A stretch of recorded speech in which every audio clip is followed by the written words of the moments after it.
రాజ్యసభలో కేంద్ర హోంమంత్రి అమిత్ షా అంబేద్కర్ పై చేసిన వ్యాఖ్యలపై మండిపడ్డారు. హైదరాబాద్ యూత్ కాంగ్రెస్ నాయకులు హిమాయత్ నగర్ వై జంక్షన్ వద్ద అంబేద్కర్ విగ్రహానికి పాలాభిషేకం చేసి అమిత్ షా దిష్టిబొమ్మను దగ్ధం చేశారు. అంబేద్కర్ రచించిన రాజ్యాంగం వల్లే అమిత్ షాకు కేంద్ర మంత్రి పదవి లభించిందన్నారు ఖైరతాబాద్ జిల్లా అధ్యక్షుడు అనీష్ కుమార్. ఆయన వ్యాఖ్యలను వెనక్కి తీసుకుని అంబేద్కర్ కు బహిరంగ క్షమాపణలు చెప్పాలని డిమాండ్ చేశారు యూత్ కాంగ్రెస్ నాయకులు.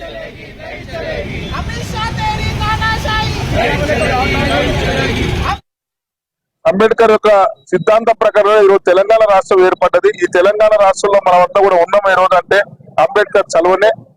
ఒక ప్రపంచంలో ఎక్కడ లేని విధంగా అద్భుతమైనటువంటి రాజ్యాంగాన్ని రచించినటువంటి మహనీయుడు. మరి ఆయనను అన్నిసార్లు అనేబదులు భగవంతుడు అంటే బాగుండదు అనడం అనేది ఏదైతే మాటలు ఉన్నాయో అది తప్పని చెప్పేసి తీవ్రంగా ఖండిస్తుంది కాంగ్రెస్ పార్టీ. ఈరోజు అంబేద్కర్ గారు ఎంతో మందికి అట్టడుగు వర్గాల్లో భిన్న వర్గాలందరూ కూడా ముందు ఉండాలని రాజకీయంగా ముందుకు రావాలన్నటువంటి రాజ్యాంగం రచించినటువంటి మహనీయుడు. మాకందరు కూడా ఈరోజు భగవంతుడు ఆయన అంబేద్కర్. మరి అలాంటి వ్యక్తిని అనూద్ అనే అంటున్నారా, ఆయన ఏం చెప్తున్నారని అర్థం కాని పరిస్థితి ఉంది. ఈరోజు ఏదో కొత్త పదం కొత్త నినాదము, దాని బదులు దేవుణ్ణి తలుచుకుంటే 7 జన్మల పుణ్యం అని అంటారు కదా. అమిత్ షా గారు అదే అంబేద్కర్ వల్ల ఈ రోజు మీరు కేంద్ర మంత్రి అయ్యారు. అదే అంబేద్కర్ వల్ల మీకు పదవులు ఈ రోజు మీరు ఏదైతే ఉన్నారో ఆ స్థాయి అంబేద్కర్ వల్ల.